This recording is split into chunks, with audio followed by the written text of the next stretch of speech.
everyone, and welcome to The Decision Makers, the show where we dig into what it takes to run a town. We are here today with Jason Young, Superintendent of Schools for the Beautiful Plains School Division. I know you're super busy going into the school season, so thank you so much for making time for me today. My pleasure.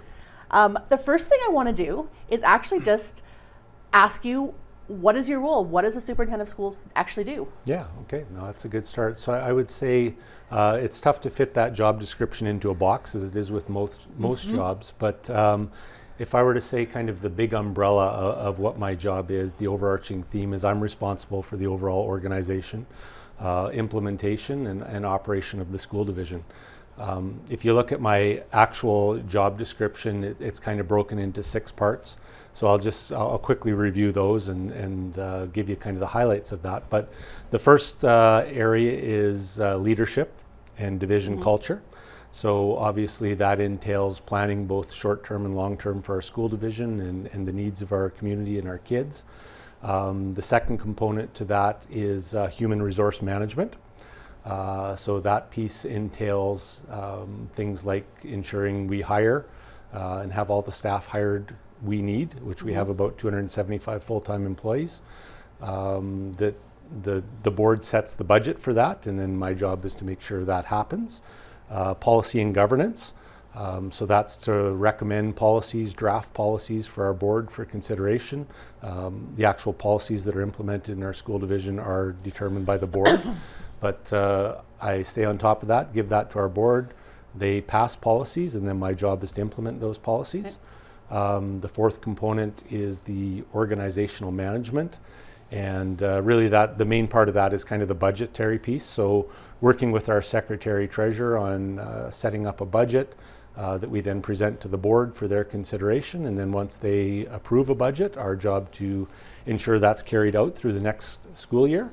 The fifth component is communication and community relations. Fairly straightforward, but obviously ensuring there's open communication not only inside our system, but external to our communities and all the people we serve.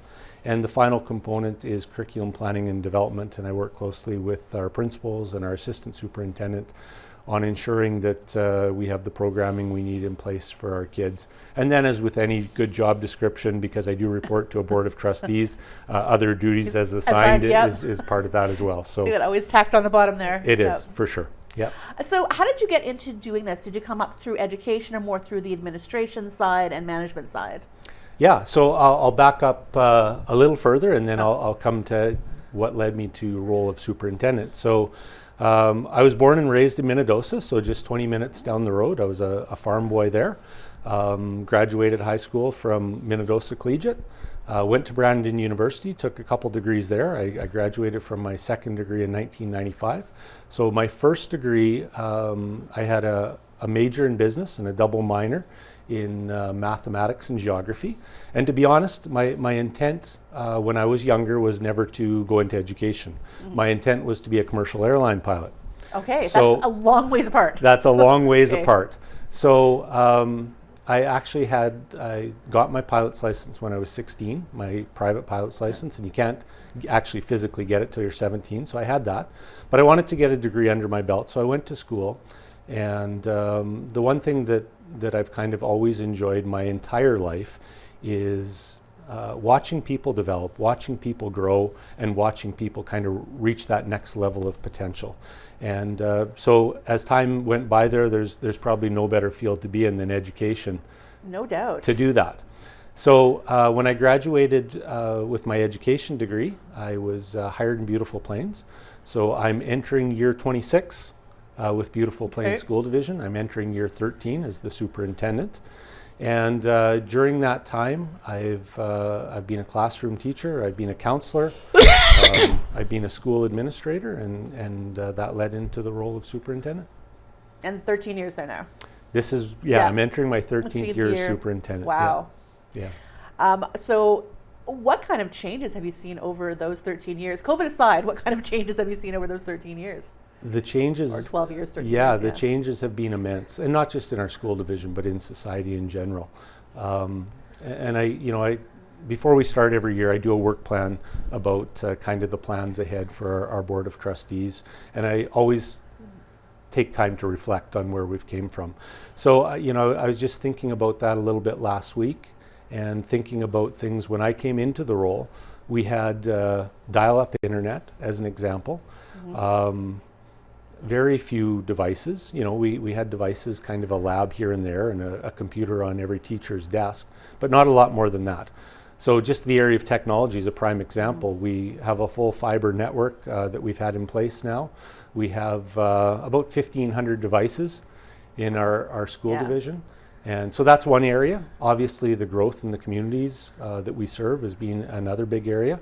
When I came into the role as superintendent 13 years ago, we had 1,460 kids in Beautiful Plains School Division, and we're declining.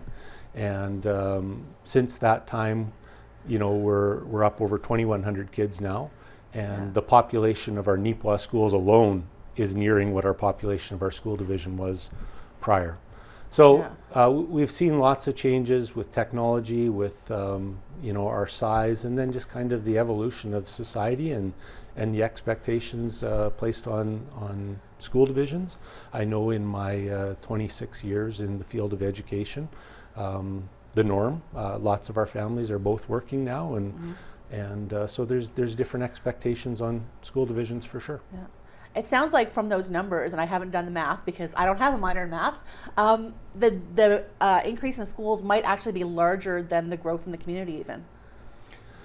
Yeah, I think because we're bigger than Nipawin alone, although the bulk of our growth has been in Nipawin, we've grown from 760 kids when I came into this role in Nipawin, and having two schools.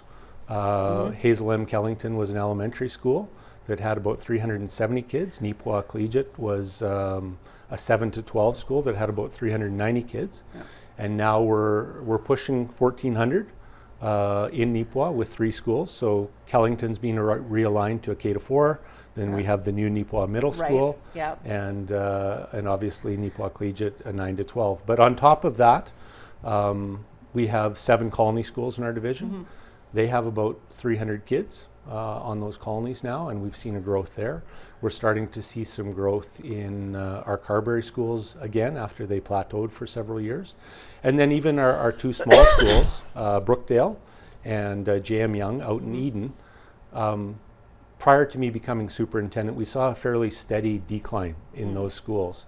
And about 5 years ago, we saw those schools level off, and now they're growing again. So I would say that Nipawin is a big part of our growth, but we're growing kind of in all our schools now. Yeah, I noticed that. I sort of went through, you had a budget presentation on the website, and I went through that, and it showed the population of schools. And I'm from Eden, so I went to J.M. Young back when it still was a little bit larger before it started that decline.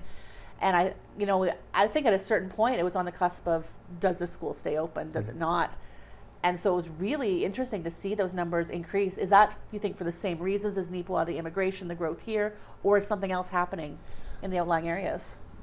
It's probably a combination of both. For sure, there will be some growth, tertiary growth based on Nipawin, and those communities are pretty close. And I think the other thing is some people just like that environment of a small school, and that's a good thing. Like the reality is, some of our kids, especially when they're younger like that, that little closer knit school of 30 to 50 kids is a little more comfortable for them.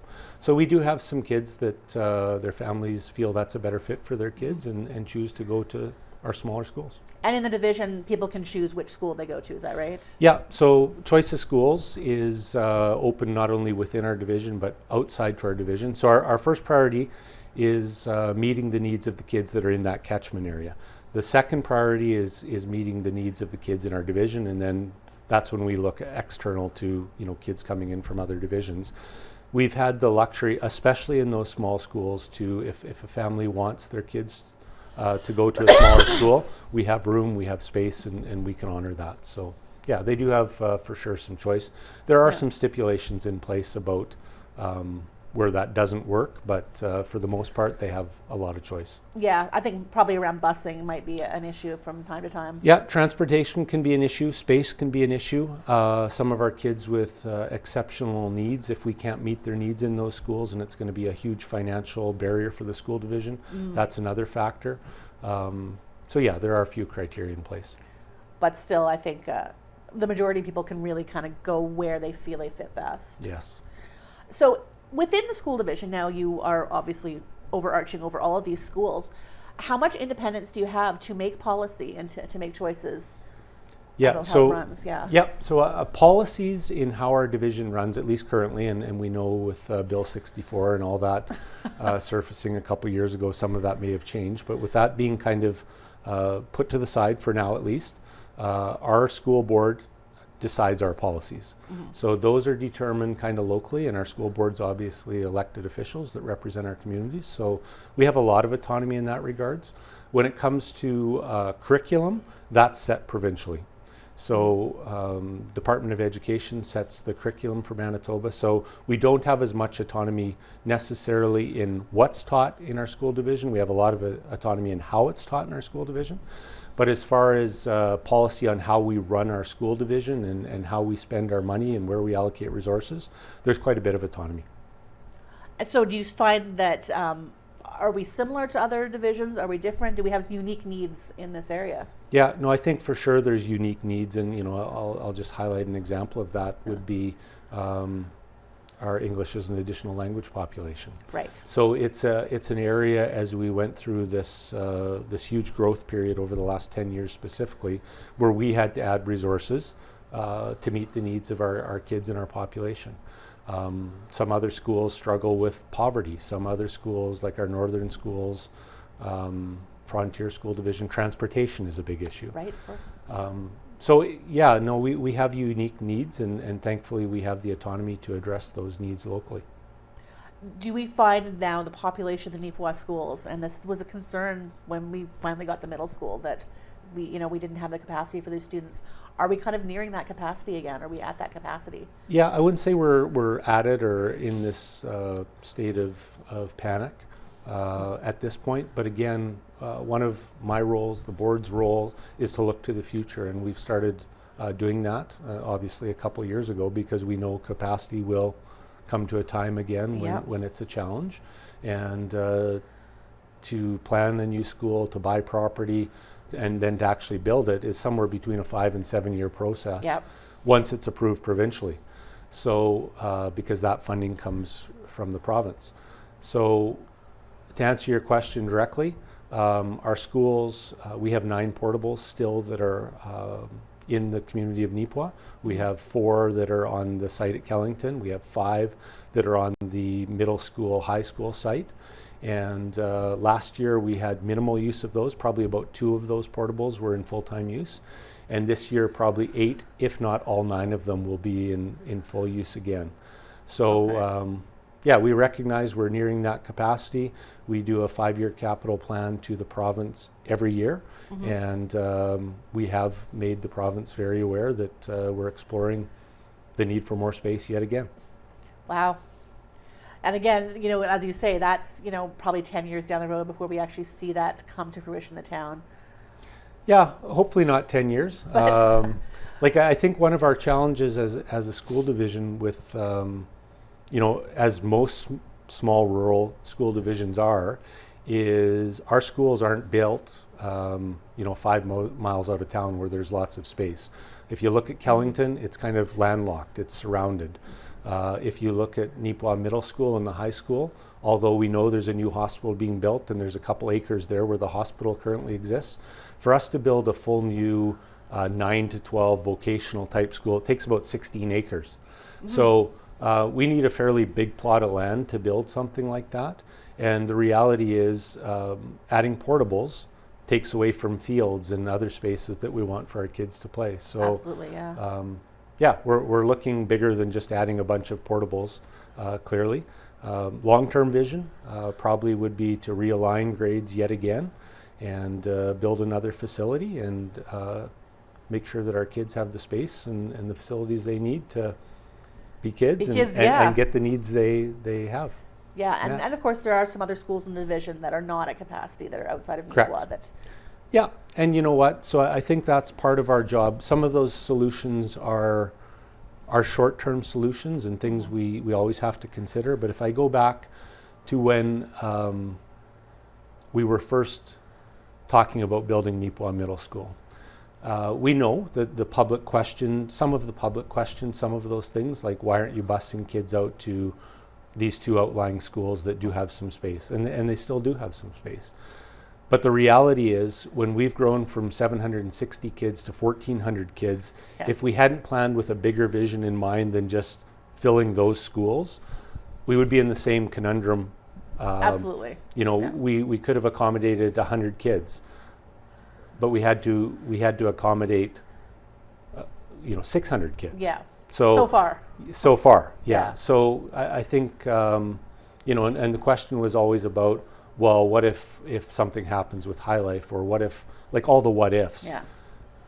If the what ifs happen, then we accommodate and make changes, but we need to plan for the long term, not just kind of short term fixes. Exactly. And all information coming out of High Life is they're not slowing the growth there. So kind of have to plan for that, I guess. Yes. Yeah. Exactly. And then, I don't think it's not just Beautiful Plains that has seen this growth. We have outlying communities, Gladstone, Minnedosa, that are in different school divisions and are seeing some of this growth as well. Do you work with them as far as some of these issues? Yeah, I think so. There's 37 school divisions in the province of Manitoba, and there's a lot of collaboration that goes on between all those school divisions. A couple divisions that you referenced there are our neighbors, so we obviously collaborate with them a little bit closer.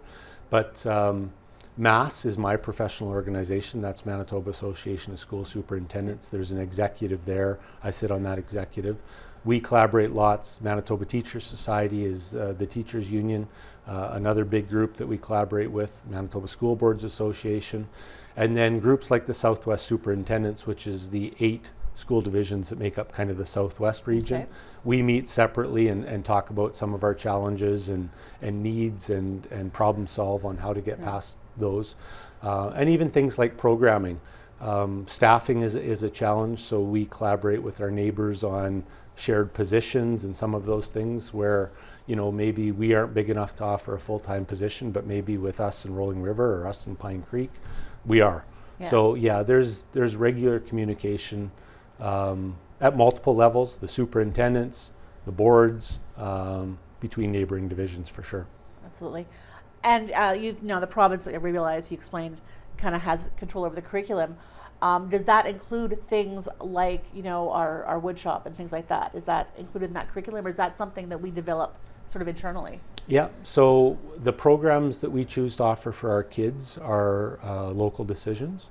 So the province of Manitoba sets curriculum for hundreds of courses, and then we need to decide where that fit is for our system. So our board has placed a lot of emphasis on well-rounded kids and meeting the needs of all our kids, and that comes at a cost, and we know that. But the reality is, there's academic components, there's extracurricular components in athletics, there's the arts, music and band programs, there's the vocations and the trades, and obviously you can't offer everything, but at the same time our board is very cautious and makes very conscious decisions about some of those programs.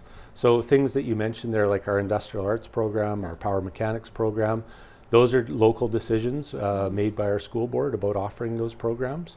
But really the information that feeds that is, what are our kids telling us? What are our communities telling us? So I know with something like our industrial arts, our home ec, our power mechanics program, they're constantly growing.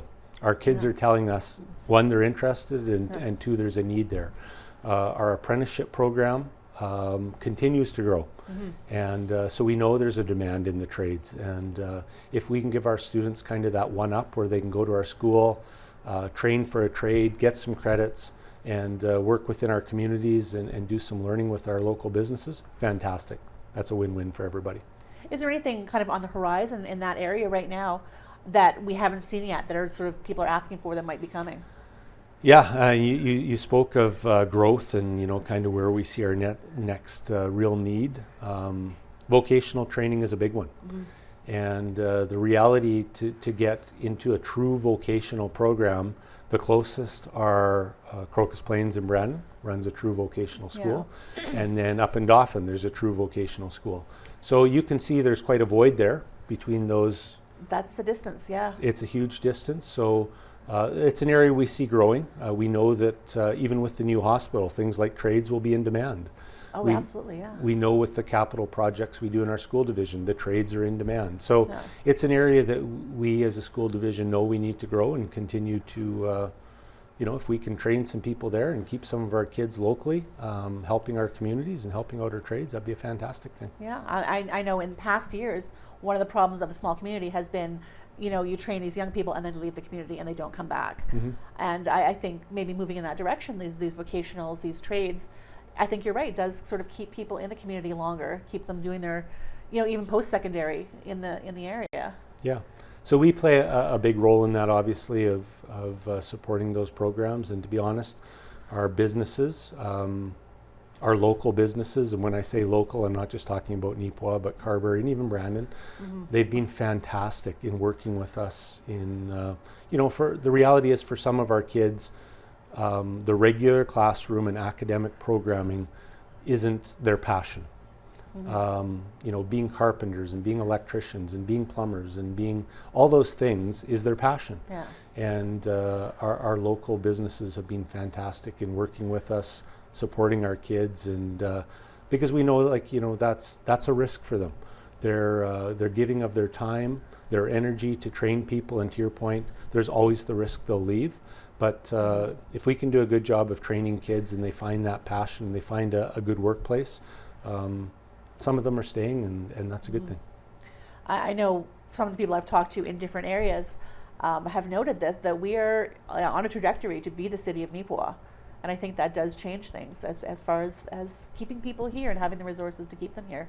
Yeah, I think it's no surprise to anybody. We've seen people go to bigger centers. Yeah. And the reality is in bigger centers, there's more opportunities in some cases, and there's more services. And we're kind of on that trajectory where we could be a place that offers that Could to be people. that bigger center. We could be that bigger center that actually draws people. And then, so from a school division standpoint, we have to keep that in mind. We communicate regularly with High Life and their growth. But the reality is with the growth of High Life, we see that secondary growth. Right. The hospital is a prime example. So as we have a new hospital, our school division population is going to grow because of that. Yeah. So we have to plan with that in mind. Absolutely. And it's not just the people coming in, the immigration, but the birth rate has increased in Neepawa over the past 10 years. So Yeah, I think we're seeing that come up through the schools now. Yeah, so just as a parallel to that with what we've seen in the school, when I came into the role of superintendent, a school like HMK, our elementary school, had 2 classes in every grade. And, so if you do the numbers, that's about 50 kids. And both HMK, our elementary school, and Neepawa Middle School, our middle school, now has 5 classes in every grade. And so, our at one time, our average incoming kindergarten class was between 40 to 60, and now our average incoming class is about 100 to 120. So That's probably the biggest classes this town has seen in a very long time. for sure. Yeah. Yeah. Because I know, I graduated in the 90s, and my graduating class was the largest in the school. We had exactly 100 people. Yeah. So we're certainly seeing larger than that now. So Yeah, any class that's, Yeah. any grade group that's less than 100, we consider that a small group yeah, going through our system. So, big changes. yeah.